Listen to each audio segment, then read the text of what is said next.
vieux. Ah ben non, Micheline n'est pas plus vieux que tu n'es communiste. Ou alors... Quoi, chérie? Micheline, elle a un drôle d'air, non? Si, enfin drôle, oui. Oui, bizarre en somme. Distant. Oui, c'est cela, distant. Abscon. Quoi? Abscon, chérie. Ah oui, peut-être. Quoi? Abscon. Alors, chérie? Tu es peut-être communiste. Tout va bien! Mais qu'est-ce que tu vas faire, mon pauvre minet? Je vais me surveiller. C'est bien, tu as tout compris. Ne te laisse pas abattre, c'est bien. Merci, chérie. De rien. Mange.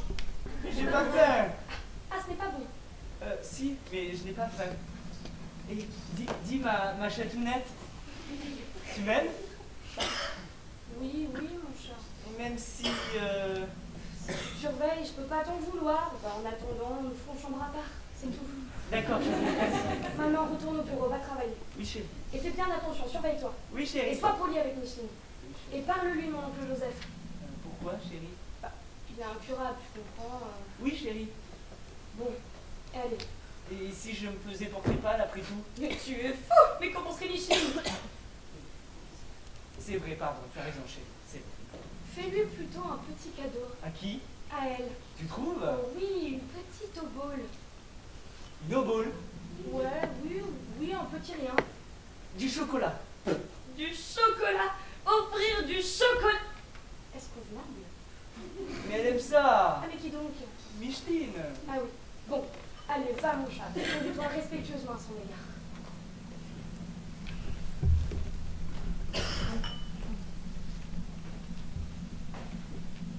Bonjour. Bonjour, monsieur Schmoll. Qu'est-ce que c'est? Du chocolat. Ah merci, j'adore ça. Eh Michel, vous avez vu? José m'a offert du chocolat. C'est gentil, non? Non, ce n'est pas gentil. C'est normal. Vous savez, entre juifs... Escroc, la Jose.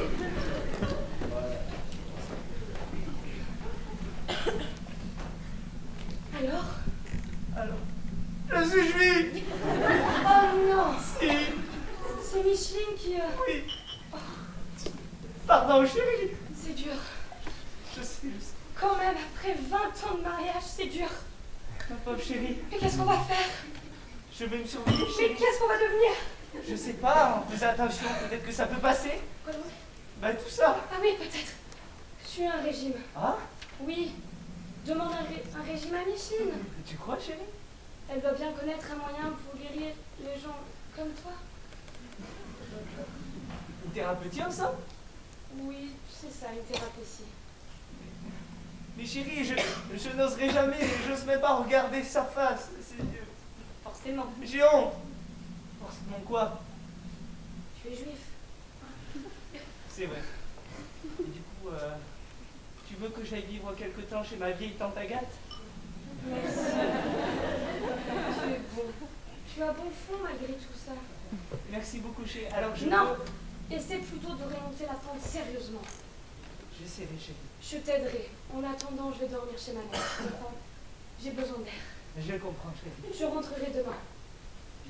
À demain. Ne te laisse pas aller. Mais chérie, mais rien n'est changé alors? Non, tu es encore mon gros chat, Mais quoi? c'est dur.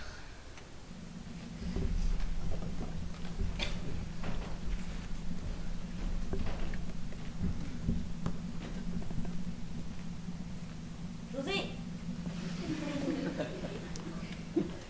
Que vous a dit, monsieur le directeur? Il m'a dit que mon avancement est avancé. Franc-maçon.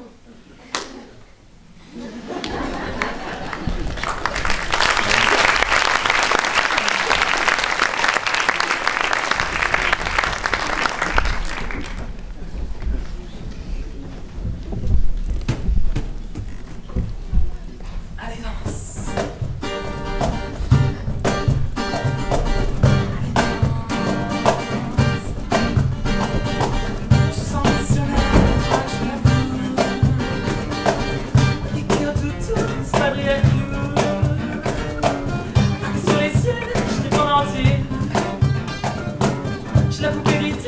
top,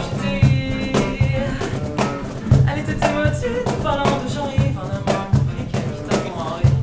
Et oui, et je me foutais de sa vie, sur toute son avis, comment son envie, je veux pas que je reste en vie. Tu sais pourquoi, quand tu suis un magistrat, je sais que ma y'a pas d'erreur. Oh, magistrat.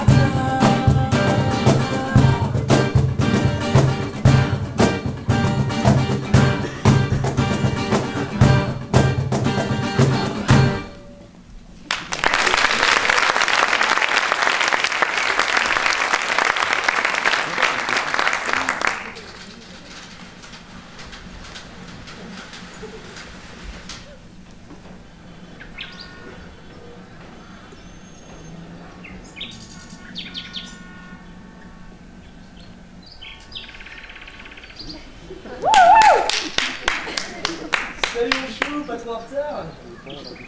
Je suis arrivée il y a à peine une heure. Enfin une demi-heure. Oh mais ça va alors. Oh le trafic est dément si tu savais. Ah tu m'as apporté un petit quelque chose? Ah non c'est trop mignon. Non attends, laisse-moi dîner, c'est une cravate. Ah bah comment le sais-tu? L'habitude. Tu as l'air fatigué, Jean-Luc. Fatigué? Mais crevé, oui, crevé, je mène une vie de dingue. Complètement démente. Non, rien qu'hier soir, par exemple. J'étais sur l'île Saint-Louis chez une comtesse. Bon, tu vois le genre, hein, grand standing, maître d'hôtel, valet de pied. Et puis des femmes. Oh, des femmes entièrement nues. Alors bon, ben, on se met à table, tu vois. Bon, une trentaine d'hommes, très sérieux. J'étais le seul à peu près jeune.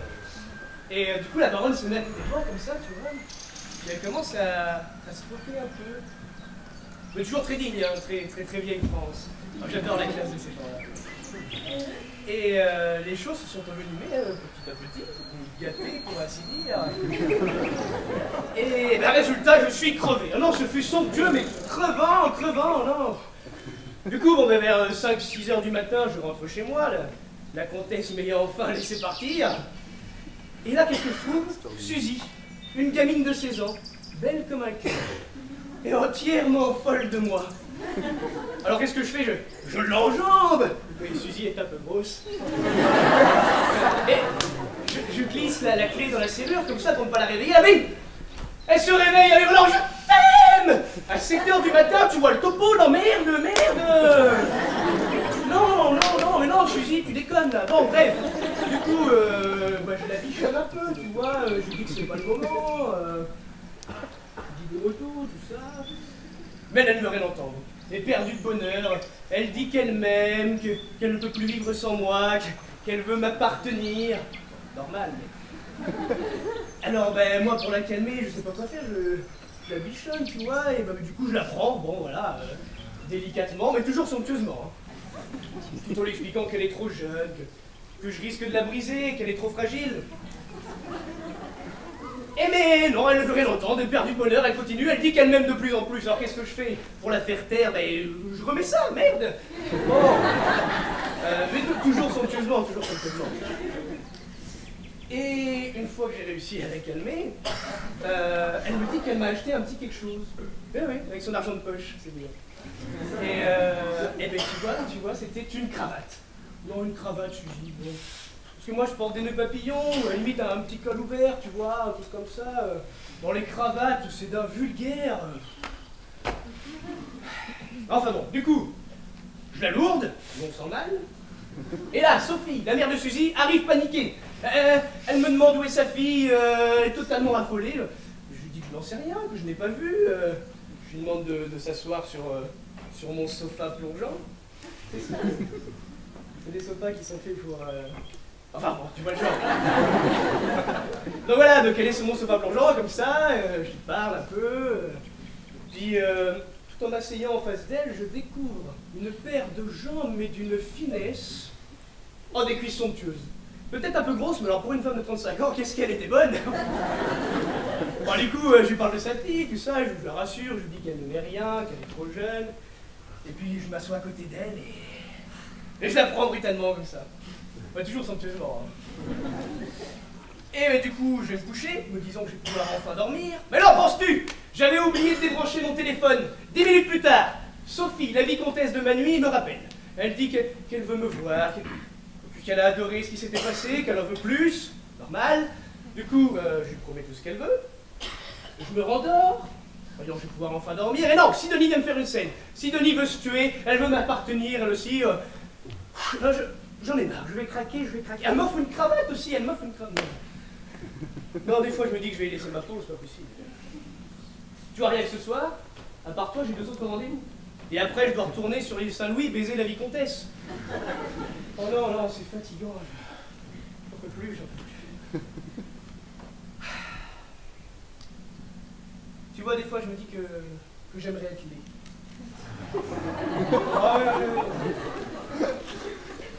Ah oui, mais laid à faire peur, hein. Juste pour pouvoir passer une petite nuit tranquille. Une seule petite nuit. Non, merde, c'est pas trop demandé. Enfin, toi, t'es pas comme les autres. Ah, toi, tu me calmes, tu me détends. Tu parles pas beaucoup, surtout. Bon, en tout cas, moi, je dois y aller, hein. Je suis pas ici. Allez, ciao. Bye.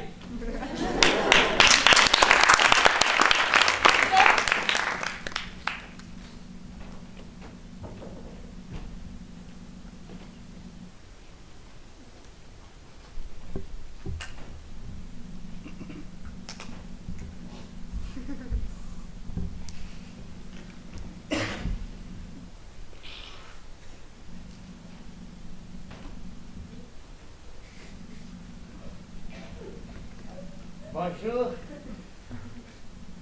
Je suis en retard. Hein. Non.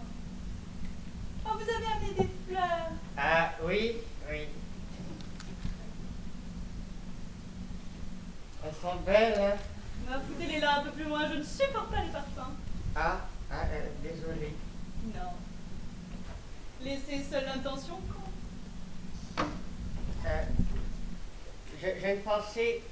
Je pensais que vous ne viendriez pas. Oh, c'est curieux, pourquoi ça? Remarquez, si cela avait été, il n'aurait pas fallu m'en vouloir. Je suis dans un tel état, je sens que mes nerfs vont craquer. Je suis sans cesse sollicitée par les hommes. Quelle plaie d'être belle et d'habiter Paris.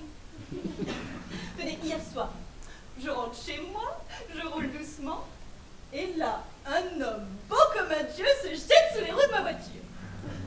Je freine, je sors de la voiture en colère, et puis lui me dit allez-y, écrasez-moi, écrasez-moi, je ne peux plus vivre sans vous. Un type avec qui j'avais juste flirté à une soirée dans l'île de la Cité chez les magistrats. Les magistrats, quelle classe, mais quelle fougue! Tous étaient auprès de moi ce soir-là. Les vieux, les jeunes. Il y avait pourtant d'autres femmes, peut-être même aussi belles que moi. Et bien non tous, après moi. Oh, steignant à la fin. Il y en a qui veulent me donner des diamants, des fortunes. D'autres veulent divorcer. Des hommes mariés qui veulent quitter femmes et enfants pour moi.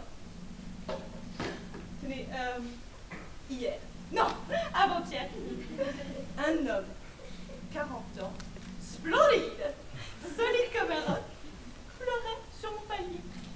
Il avait sa petite valise, il me disait qu'il voulait vivre avec moi ou mourir. Alors je le fais entrer, puis je lui dis Bob. Pas des mots pour le calmer. On est bête dans ces cas-là. Hein. Il est resté chez moi toute la nuit. Mais heureusement, le lendemain, j'étais décidée à retourner chez sa femme et ses 6 enfants. D'ailleurs, heureusement qu'il n'a pas croisé son fils aîné dans l'escalier. Figurez-vous que lui aussi me poursuit. Son fils Bergame. Oui, il s'appelle Bergame, c'est des noms, non? Oh, lui, il est doux. Et très, très beau. Il a l'air gentil. Il parle d'autre chose. Et d'un coup,